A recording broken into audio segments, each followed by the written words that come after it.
Hello, hello, hello. This is the fresh episode of Present Perfect Podcast. And today I have Vanessa with me. Hi, Vanessa. I'm so happy to have you here. For people who don't know Vanessa, she is a neuroscientist. And I specifically wanted a doctor neuroscientist, a person with PhD, with education, with academic background to talk about neuroscience because that is actually the science. Besides, of course, you giving the great vibes.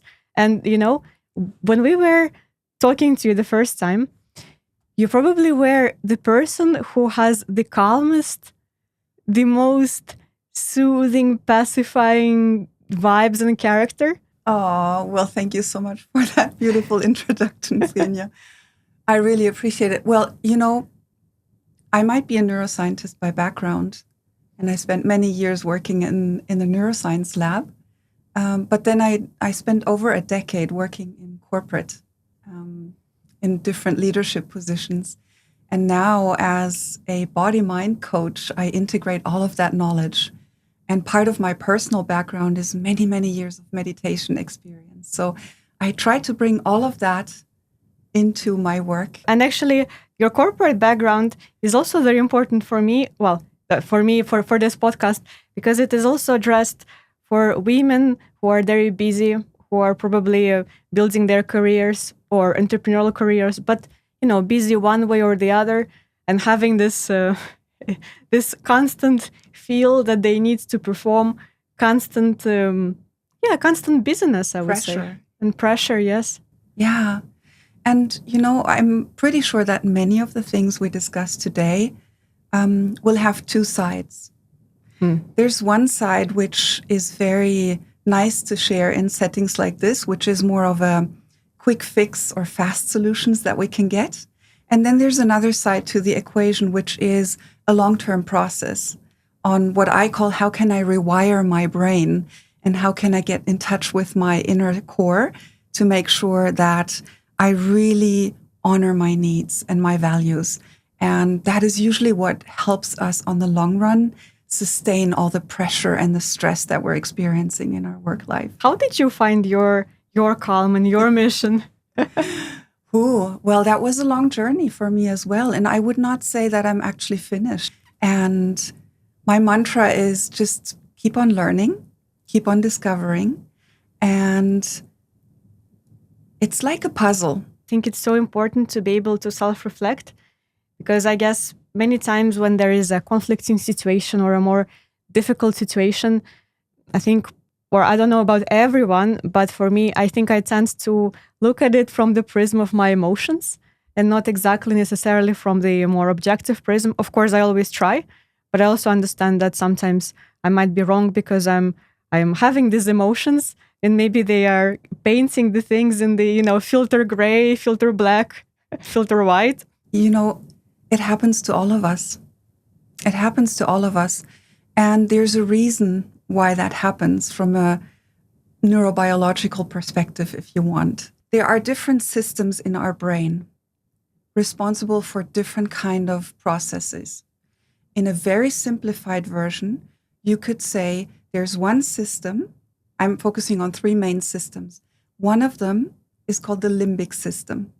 And that is responsible for our emotions, for memory formation, but it also kind of measures and adjusts our stress level.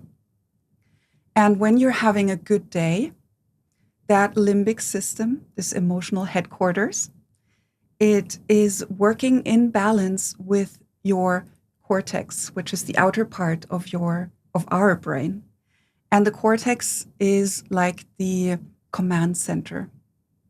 And it is responsible for critical thinking, complex thought, impulse control, all the good stuff. And if you imagine those two systems like balloons, whereas the emotions are a red balloon and the control center from the cortex is the blue balloon, on a good day, those two balloons will be more or less equal in size. And you can engage with both of them. When you're getting stressed, the higher your stress level, the higher the chances are that this red balloon becomes this big all of a sudden. And the consequence is you can see nothing but your emotions. And the blue balloon, the rational control center, becomes very small.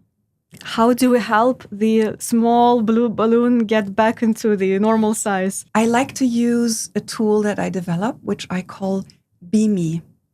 It's an acronym, and I'll happily explain to you what it stands for, and then we can go through some exercises together. Amazing. Okay, good. So it's B.E.M.M.E. Okay? And it's a 5-step process, and you can actually use your hand to count through the different steps. Mm-hmm. The good thing about this tool is that you can use it anytime you want. Once you get used to using it, it is so quick, you can do it in 30 seconds. Nobody will even realize. Mm-hmm. So I do it before going into an important meeting. I do it when I'm in the middle of a discussion and I realize, ooh, I'm getting really activated here. Or I do it when I need to make important decisions and I want to make sure that I'm balanced. So this tool helps you not only recognize your inner state, but then it allows you also to figure out, what do I need to be balanced here? So are you ready to try it out? I have no other choice. I'm ready. Don't worry. So let's start with breath. B, that's your thumb. Just take a moment right now and hone into your breath. Are you breathing easily and freely into your belly? Or do you maybe feel a little bit more shallow breath in your chest potentially, and maybe some constriction? I think it is more shallow, but also I'm always having this, like I always put together my abdominals, like to, I don't know, squeezing a little bit always. Is it bad? So there's no, this is good or this is bad. Question is always, is it helping you right now? Mm-hmm. So the tendency we all have when we're a little bit activated or stressed is to have a more shallow breathing. Maybe we clench our belly, especially as women. I feel sometimes we always are self-aware of not having a big belly. So my mantra, for example, is whatever I do, no matter how important the presentation, I'm going to wear something where I can breathe comfortably. I think it's just maybe something that, I don't know, girls learn as small girls to kind of pull themselves together as if they are in a ballet class, you know? We like, do it. Stomach in, good. Exactly. However, when you're experiencing constricted breath, for example, and you're realizing it's not really helping me, what you can do is to breathe in twice. So we take 2 sips of breath on top of each other. And then you breathe out very slowly and as long as you can through your nose. So 2 sips in. And then long breath out. We did it twice now. I'm already feeling more relaxed than I did. Me too. Right? It's magic. And it's not rocket science. You know what it does is there is a communication line between your brain and the rest of your body. And we often think it only goes one way, right? From the brain to the body. Yes. In reality, it goes back as well. So it's a 2-way street. And that's the amazing thing about it. And it has a lot to do with what we call the vagus nerve. And I want to say that a little amount of stress is actually good. Mm-hmm. You want to be a bit stressed sometimes so that you can perform at your best. However, when the level of activation or stress becomes too high, you will realize that it actually makes you less effective. And those are the moments where you want to either regulate back or actually prevent from going there. Got it. Yeah. So breathing with the belly, 2 times up and 1 out. Okay, that was the first B. That's the thumb. That's B for breath. Mm-hmm. Then we go to E, emotions, our index finger. Emotions. So take a moment and hone into your emotions. What are you feeling right now? Are you feeling calm, relaxed, or is there maybe some nervousness, some fears? Fears that some of the cameras or microphones will stop working at some point and I will not realize it until it becomes a catastrophe. Of course, I'm feeling engaged because we're having this conversation. I wouldn't say that I'm not nervous for other reasons.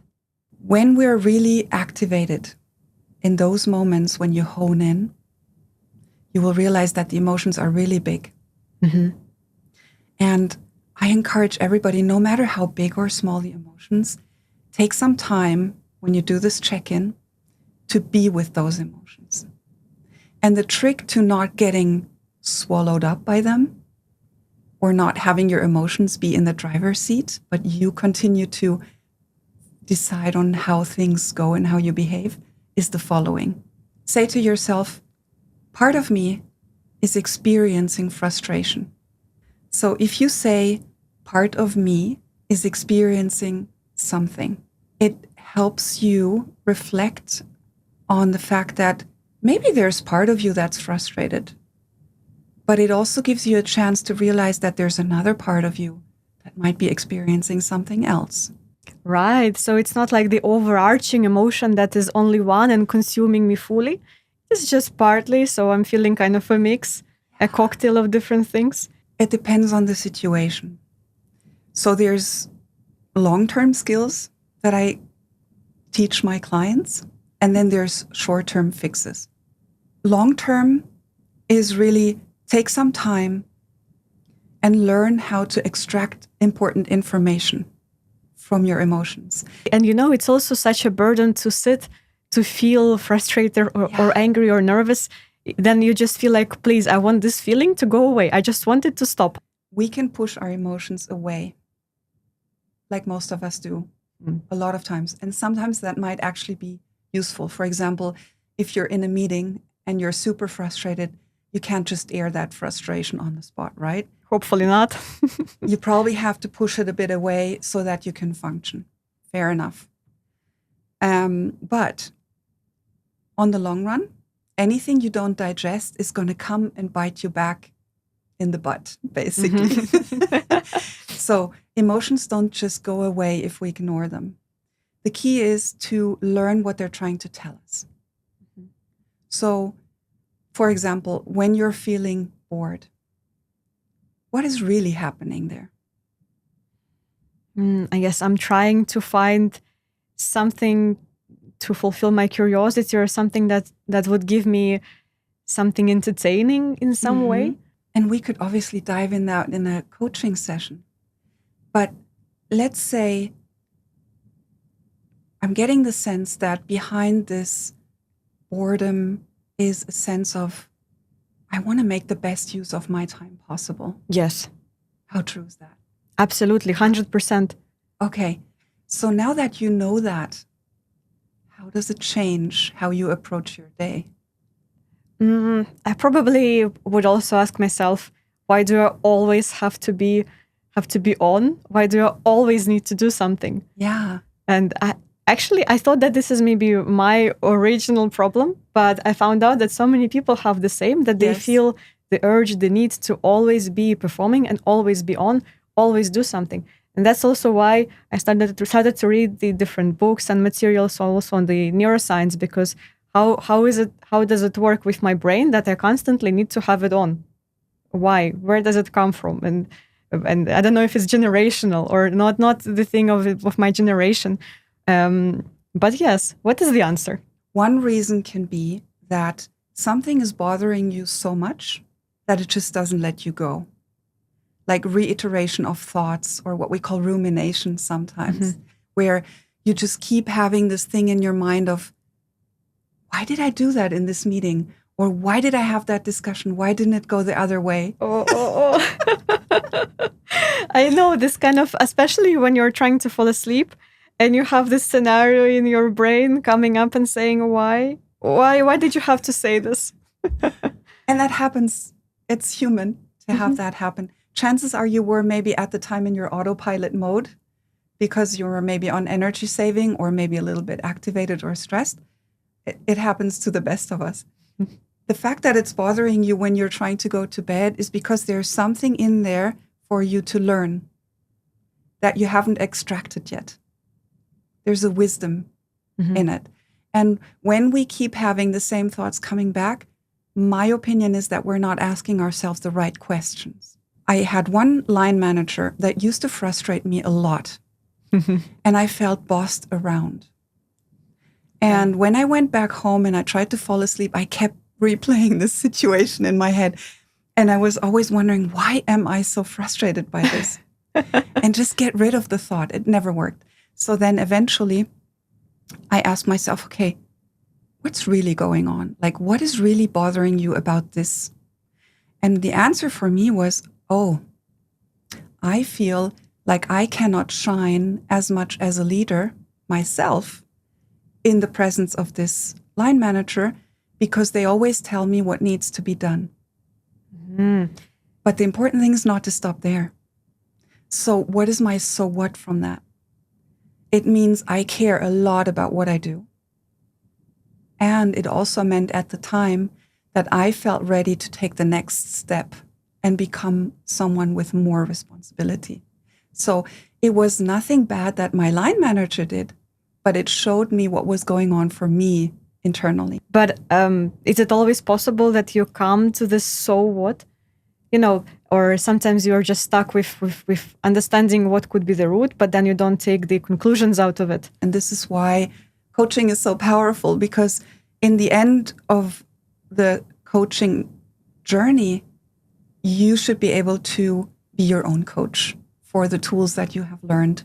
I encourage everybody to become their own coach and create your own manual on what gives you energy, what pulls your energy, how do you function best, what triggers you, all those things. It's like there's so much to discover. We always look outwards for discovering something, but there's so much inside, and there's so much benefit to your impact, how much your impact can grow once you discover more about yourself.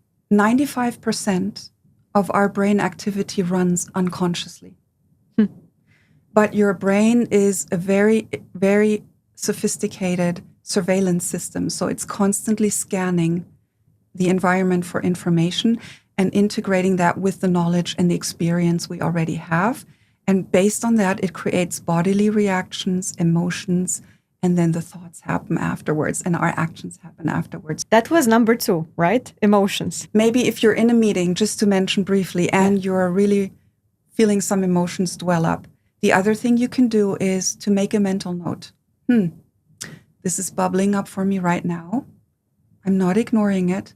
I'm just parking it until later. Makes sense, because then you're not telling yourself, we reject this emotion. You just say, we deal with this later. Yes. And emotions are not good or bad. I believe we shouldn't be judging ourselves for them. It is actually they're useful, and because we live in this body, we live with this brain the whole life. So it's better if we become best friends as opposed to trying to repress. So then, the third one is the middle finger, which is M. M stands for mental clarity, which means that imagine you're standing in an elevator and you're going to a really important meeting. Yes. And you realize, oh my God, I don't really feel prepared. Red balloon becomes huge and it becomes kind of unclear on what to focus on.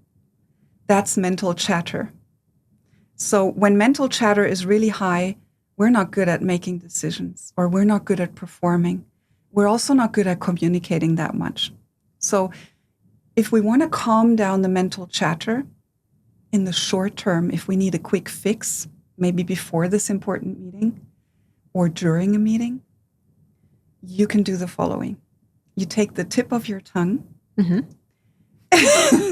You can run it inside your mouth, on the inside of your teeth. Let's start at the top right. And then you explore every tooth all the way over to the left side in a very slow manner, as if you were discovering your teeth for the first time. How does it work? Because you have to concentrate on the teeth. When you're using your tongue to really sense things, you're activating what we call the sensory cortex. It collects all the information from our external senses, or also internal senses partially. And by doing that, you activate that part of your brain. See, that's the advantage of having a neuroscientist that actually can explain what's happening on on the, neuroscience level. But the idea is to find some sort of sensory exercise that they can perform on the spot that would divert the attention to the feelings, to the sensations. Sometimes it can also help if you just study your pen. Like you feel the surface. Mine is very smooth and it's a bit cold. Mine is not cold, average temperature. Yeah. A bit smooth, but also at some point not so smooth. I guess you also need to trust the process. I mean, trust that the fact that you're diverting your attention to the sensory will actually help you. You're alluding to something really important, and I'm so grateful you mentioned that. I did. Great, thank you. Here's the thing. The tools that I'm sharing with you, the best thing you can do, the best gift you can give yourself is to practice them in moments where you are not feeling extremely stressed or activated. And it's like running a marathon. You don't start running all the marathon at once. You start in incremental steps. So you don't overwhelm yourself. Okay, so it's also the matter of training. I guess this is what you were mentioning, or what you meant when you were saying there is some short terms, but also long terms. So yes, the more you practice, then the better your system becomes, because it is getting more tailored towards you, because you understand yourself better and your reactions.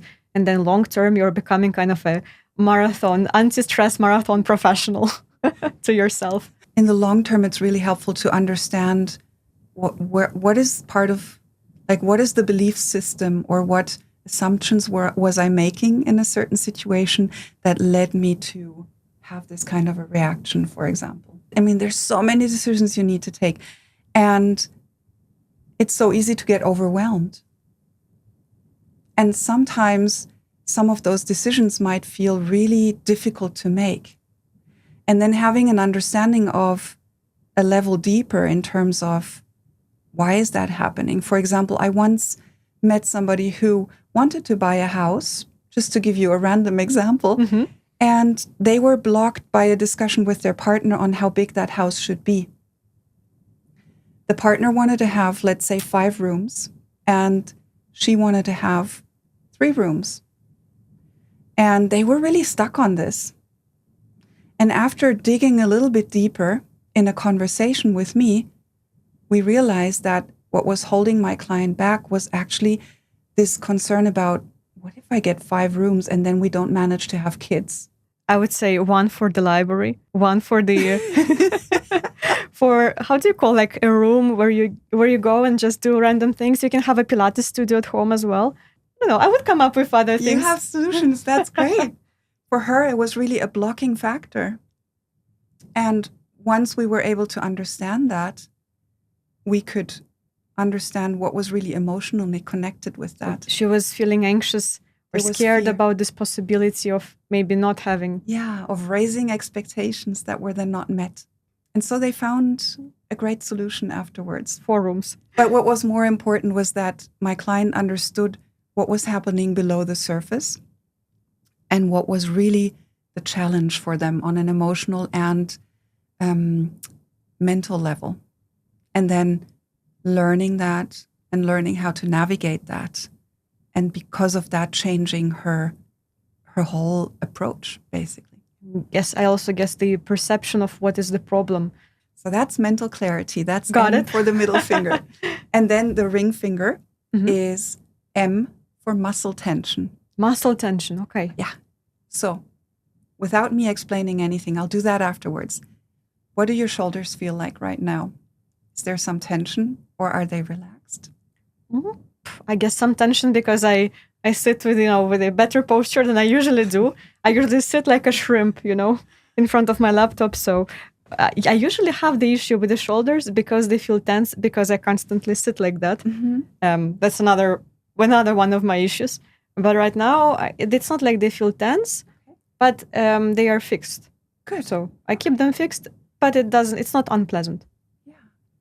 How about your neck and your face? Face and the jaw. Jaw might be a little bit more tense because I'm trying to articulate when I'm speaking now. Have you ever been in a situation where you felt overwhelmed or stressed? Many times and in the my tension life. just starts rising? Yes. Right? And there's so much information stored in our body. The body never lies, is what I say. And when we become frustrated or exhausted, or when there's an inner conflict going on, chances are that reflects in your body. So, for example, when you have back-to-back meetings and you're constantly listening, making decisions, and focusing, I usually feel quite tense or just like stuck at the end for a moment. I'm giving it space. Sometimes that is already enough to make it just melt away. Other times what can be helpful is to say, okay, maybe I just need to get up and stretch. Or I need a masseur. Some people actually like to go and do 2 push-ups to get back into their body. If I could do push-ups, I probably would do, but what you can do as well is you can stand up and pat yourself down like this. Uh-huh. You just pat yourself all over your body, your feet, your legs, your torso, everything, your back, your shoulders. Just tap everything down. That will activate you and help your muscles relax. And it will wake you up in a certain way and get you back into your body. I think we should normalize this thing, this tapping, because I just imagine myself, standing up in the middle of the open space office and starting doing like that. You do it. I dare you to do it and invite other people to do it with you. I hope that, many people will listen to this podcast and they will remember this part. We have this, and our society kind of educates us in a way that we have a higher tendency to think it's more important what other people think about us than what we need. And my mantra is, if we were to do check-ins with ourselves on a regular basis, maybe once every hour or so, with this B.E.M.M.E tool, we would not need this long recovery because we would be honoring what our body needs in order to stay more equilibrated. And with that, you would perform much more lengthy or more Vanessa, on an equilibrated this is way. such a coincidence and such an important point because we did not discuss with you beforehand, but the book I'm reading now, it's called Deep Work. Mm-hmm. It's one of those bestsellers. I'm sometimes indulging myself into reading those bestsellers about productivity and how to live your life efficiently and so on. And that one is exactly about how important it is to be able to do the deep work in the sense that you have the uninterrupted time when you just focus. When you focus and you dive deeply into something. But the systems of the offices that we have now, we are constantly not only distracted, you're also expected to be distracted because you're expected to answer your emails within 1 hour.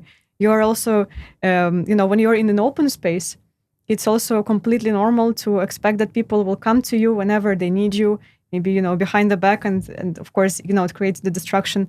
And I was thinking, well, you're saying something that I have exactly in my mind, that we need to honor ourselves and listen to ourselves and act in a way that is honoring what we need and listen to our needs.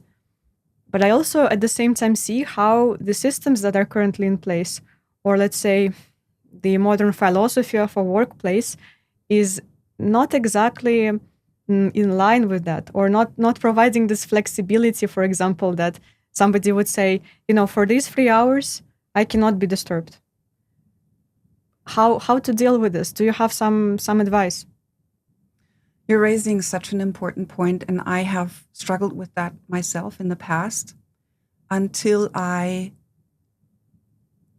made the conscious choice of having a choice. And I'm going to explain what I mean.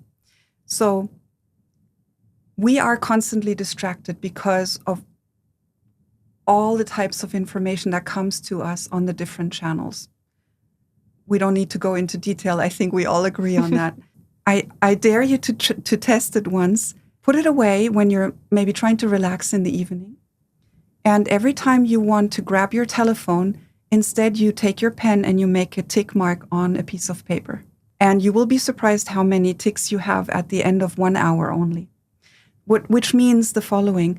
We get used to being distracted, and as a consequence, our brain creates a distraction. Exactly. So we kind of auto-distract ourselves on top of what's happening externally. Obviously, we can shape our environment in ways that external distractions become fewer. You can turn your telephone off. You can have an agreement with people in your workplace, but make it a habit so that for people it becomes predictable. Yes. And then you don't have to worry about, what if they need me now? They will know that this is your focus time. So instead of checking on, do I have a message after 5 minutes? Say, okay, maybe I realize I want to check my messages. Just wait 10 minutes longer. You don't have to wait forever. Just push yourself a little bit. And next time you can push yourself a little bit longer. It's like building stamina. Mm-hmm. Yes. It's actually like when you're training to get the planks. When you're in a plank, you go maybe 10 seconds and 15, then 20. Yeah. All the matter of this continuous consistency and then going the long-term solution, as you were saying in the beginning. And I really love this concept that you are not telling yourself no, never. You're telling yourself, we postpone, we do it late. A little bit like with children, right? I was just going to say that. So the first step is to acknowledge. And then the second step is to say, we'll find the space for it. And what I often share with my clients is this thought, and I want to pick up on what you just mentioned because it really hits the nail on the head. Very often the internal mechanisms that we have, we actually create them when we're very young.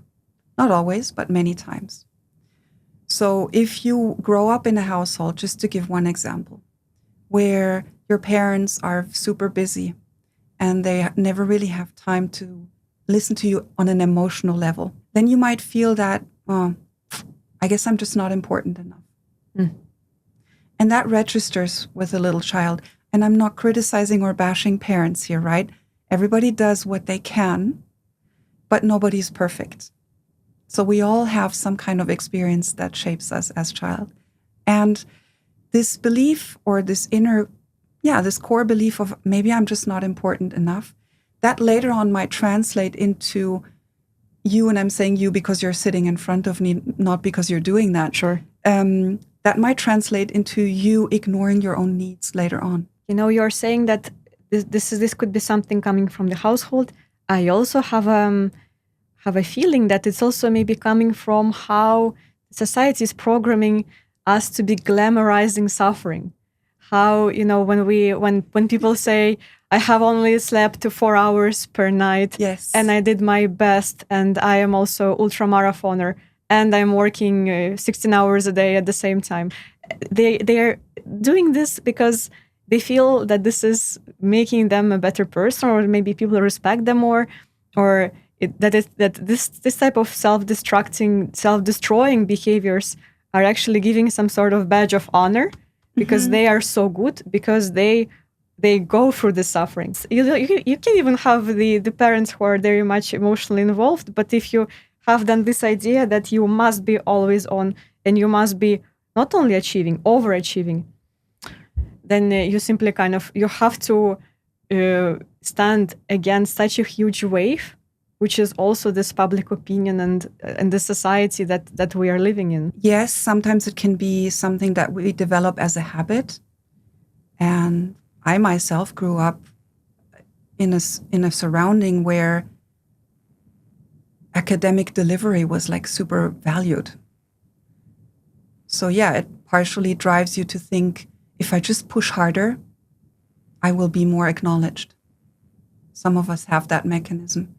And there's so much value in learning how to connect with yourself and understanding how much is good enough for me, really. And does it have to be that extra mile, or is maybe so far up to here good enough?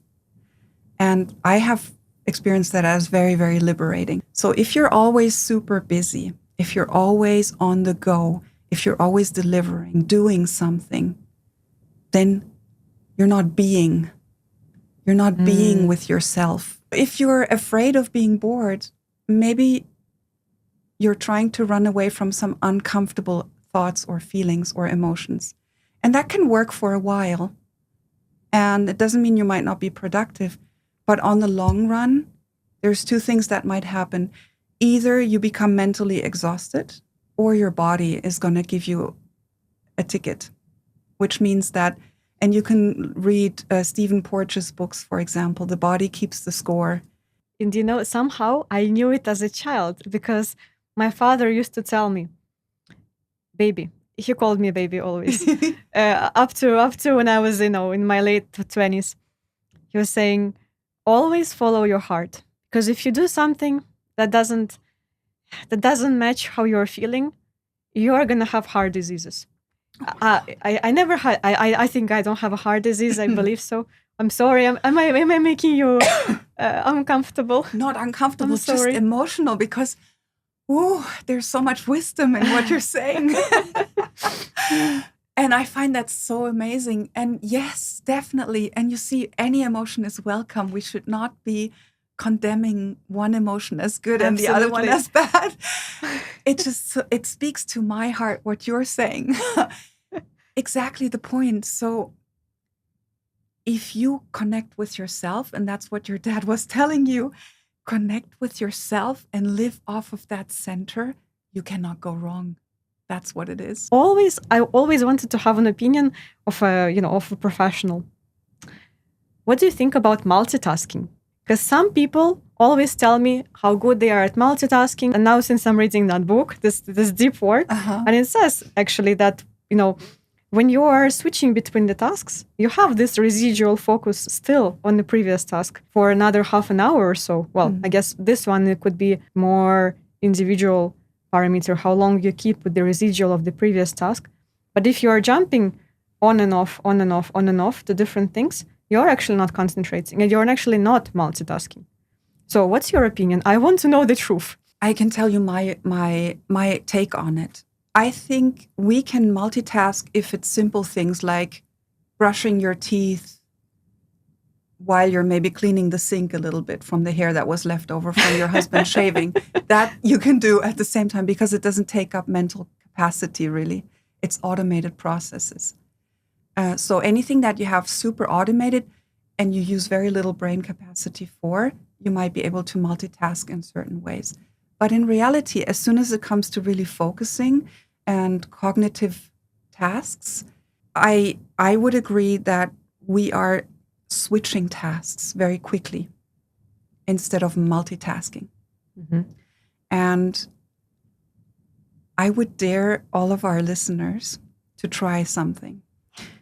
If on a good day, you have your focus time and you're not distracted or disrupted in that focus time, and you manage to really engage, measure on a scale of 1 to 10 how satisfied you feel after that focus time. Chances are, if 1 is not satisfied at all and 10 is super satisfied, chances are you're going to be in the upper half of satisfaction. Now, measure your satisfaction level again after coming out of a meeting where you were multitasking for 1 hour. I would bet you that your satisfaction level is going to drop dramatically. I think this is very true, very true. Or that you are in a meeting that should have been an email and you just cannot wait for this to finish. And then you're distracting yourself with those notifications and so, because you don't want to be present in there. Yes. So you actually want to be somewhere else. And because of that, you're trying to do all kinds of things at the same time. And so the biggest challenge we face as a humanity, I actually feel, is be present with ourselves. And most of the times, we actually have the tendency to try to escape ourselves. You can create time frames. I usually do that, for example, before I go to bed. I take a few minutes to reflect on my day and to feel inside myself and experience, kind of what got stuck today. And that brings me actually to E in B.E.M.M.E. Yes. Which is, E stands for energy. And that's the pinky finger. And energy can be physical or mental energy. Now, when you go throughout your day and your week, your life, basically, we all have fluctuations in the amount of energy we have available. Last week, for example, I had to make very important decisions with my husband on our investment strategy. Okay. You want to make sure that your battery is at least at 80%, right? Yes. You don't want to have a battery that's running on reserve when you start such kind of conversation. I encourage everybody to learn what are the things that give you energy and what are the things that drain your energy. And when you know you have an important week coming up, make sure you balance those energy levels on a constant interval so that you're able to deliver and you don't have to drop down into reserve and then recover. Because recovering from reserve is sometimes harder than actually preventing yourself from going there in the first place. Absolutely. That's why people take half a year in the burnout leaves. And I guess it also takes a lot of courage in many of the ambitious careers to say, this is the limit. We often have the wrong belief that if we set boundaries, we will not be respected. It's actually the other way around. If you set boundaries, you're more respected. The important thing is to know how to set boundaries. Setting a boundary doesn't mean you're not giving anything, right? It's just knowing where your limit is and communicating that correspondingly. That's where it starts. And Vanessa, there is also one thing that I'm thinking about, but I'm not sure if this is just my perception or it is actually science-based. The idea that when you're already almost, in the orange zone of the battery, when you're almost depleted and you keep pushing and pushing, I always feel that this is very unproductive because I feel that maybe this last part of work or this last part of task could have been completed with much less time and resources if people just took a break in the right time. Is it just me? No, I don't think it's just you. I don't have the science studies to back that right now, but I think it's a generalized phenomenon. So we have this false belief that if I just push for the next 15 minutes, I can get this done. When we interrupt something because we are exhausted, I think some part of us might be feeling like we're failing or we have to stop before we're finished. And there's something about our brain that doesn't like unfinished. People wake up at 4 a.m. and take the ice cold bath. And that's what they tell us. Exactly. And then you have this, then you compare yourself to others and you think, what's wrong with me? Why people are so strong and I'm not? And this is all the perception game break. So I'm not saying sit on the sofa and not do anything or watch TV. Maybe you need that in that moment, fair enough. But on average, if you can take an active break and you refuel by eating something, maybe you have water, maybe you do a little bit of physical exercise, just walking around the office, or take a breath of fresh air. Look at some nature. Yes. That makes an enormous difference. Already little things like that, and having stepped physically away from the task makes a big difference as well. You come back, you're going to do the same thing in a much shorter time. Actually, maybe to conclude the podcast, because I was thinking to ask you what would be the book you would recommend for somebody to read who is interested. But now you mentioned that. Maybe then one movie? I'm not so good in movies, especially not recent ones. I think I would leave our audience with be curious. Be curious to learn new things. Be curious to study yourself and to look below the surface. And if something comes back to you over and over and over, there's a lesson to learn and there's some wisdom to gain from it. Perfect. Thank you so much. And that was the podcast with Vanessa. Vanessa, thank you. Thank you so much. It was wonderful.